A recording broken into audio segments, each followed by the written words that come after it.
नमस्कार मंडळी. आज बघा मी ताकाची कढी केली. थोडा आवाज बदलला आहे मला बरं नाही आहे थोडंसं. तर मी 4-5 दिवसाची साई साठवते. आणखी मग त्याचं दही लावून ढवळून ताक वेगळं करते. आणखी लोणी काढून ठेवते. तरी त्या ताकाची मी कढी केली बघा. ते काय आंबट नसतं 4-5 दिवसाचं.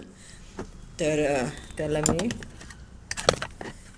बघा जिरे मोहरी घातलेले आहे, लसूण भरपूर, कढीपत्ता भरपूर घालायचा आणि हे घालायचं, हिंग घालायचा. आणि मी ज्वारीचं पीठ घातलं आहे.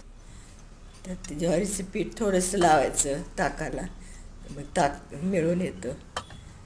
कशी वाटली तुम्हाला रेसिपी? लाईक शेअर सबस्क्राईब करा. चवीनुसार मीठ घाला.